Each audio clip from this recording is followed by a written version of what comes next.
What impressed you most about the team's performance tonight? We played well. I think we played out of balance and how we should play. We still had a couple of mistakes here and there, but I think we overall we played well.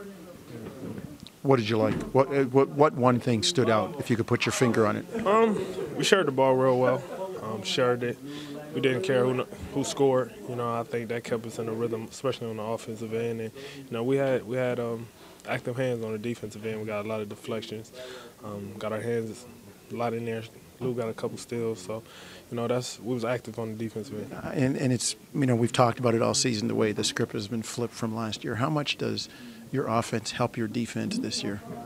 I mean, it helps a lot, but we gotta switch it around and make our defense help our offense. I think that's when we really at our best, when we do that, especially gearing up for the playoffs and understanding we got 7 games to clean that up. So how do you start that process? JJ was talking about this, thinking about some of the basics, some of the roots of the schemes that were built in the preseason. Yeah, just getting back to the basics. I think a lot of times you'll find us gambling, trying to go for steals, trying to go for the home run, save sometimes. We just got to stay with our basics, stay focus in, and, everything will come our way. What did you think of Amir, the point forward, 6 assists, 2 threes? Oh, yeah, 6 assists? Yeah. Oh, man. Career high? It is? Tied it. Scottie Pippen. Yeah, I mean, that's him. One thing about him, Amir, he read every one of our plays, especially when it comes to me and him with our, back doors or whatever we run. And, he was just out there active. I call him Amir Nowinski sometimes when he hit threes because, but, we encourage him to shoot them threes. He knock them down.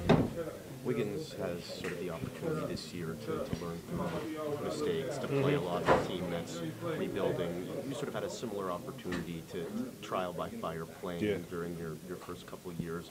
How much does that help as a young player? It helps a lot, honestly, and I can see it now. You just gotta go through all the mistakes and understand every single type of coverage, every way you could get a shot off, how teams play. You just gotta take that in, every single game if you want to develop. And I think he's gonna be all right as long as he's in that situation and learn from it every single night.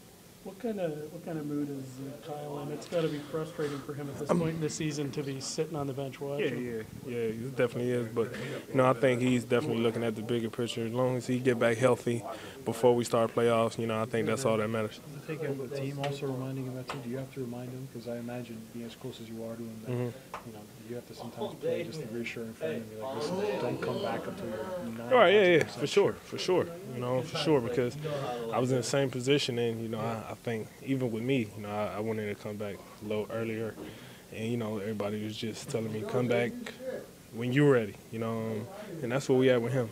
Come back when you feeling good, you feeling like you could be yourself. DeMar, how do you think you guys have handled not having Kyle? I think we handled it well. It just sucked because when we was going through our little slump, we still was trying to figure it out, all of us, individually and as a team. And for him to get hurt and us to figure it out with him, being hurt, it's kind of frustrating. But, once we get him back, it'd be a lot easier on all of us. When you play Wiggins tonight, did his length at all change your release? No. He's definitely athletic, though. He's definitely active, but no, it didn't bother me.